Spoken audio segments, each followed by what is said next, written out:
Masking will continue in schools while the requirement for all other vaccinated individuals in the state ends tomorrow. It's our top story here on The 4. I'm Heather Myers. I'm Carlo Cicchetto. California's Health and Human Services Secretary Dr. Mark Ghaly made the announcement just a few hours ago.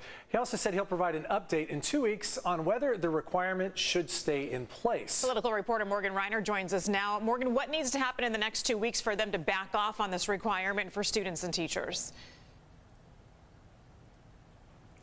Heather, that's a question that reporters asked him several times, and each time, at least I was left with more questions. He says that there is no threshold, like if we get to this point on the curve, then we can drop the mask mandate for kids in schools. Instead, he says that he is going to continue monitoring the data, and maybe in 2 weeks we'll find out if it was good enough.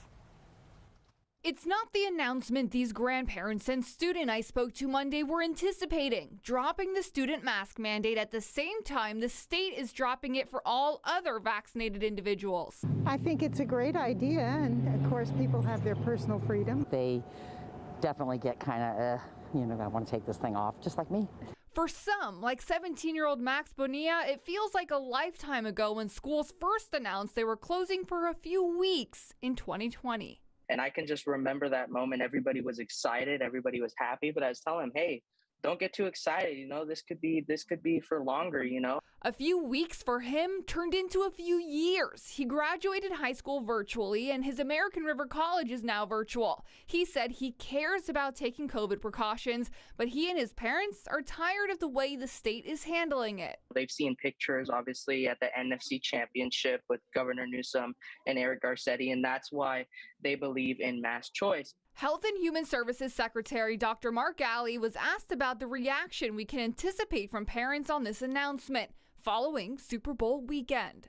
The message today, which I hope is clear, is today a change isn't being made, but in 2 weeks, confirming that the data continues to be where it is, taking the time to prepare and work with the school community and communities at large, that we anticipate making the change at that point. He ran through stats that show while California is home to 12% of students in the entire country, the state only had 1% of school closures. And this winning formula plays out in the national data as well.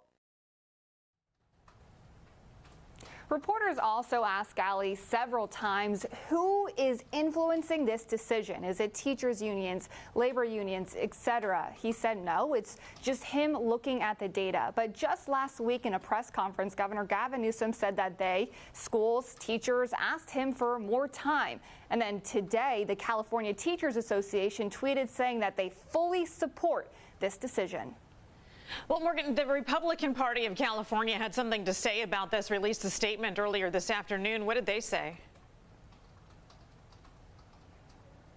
Well, they pointed to the now infamous picture of Governor Gavin Newsom and Magic Johnson and several of the other celebrities at the Super Bowl and the games leading up to the Super Bowl. And they said, and I quote, that they changed the rules for their friends, yet forced children to continue to suffer. Yeah, that kind of thing, plus the lack of clarity leading to a lot of frustration. Morgan Rynor reporting live. Thanks, Morgan.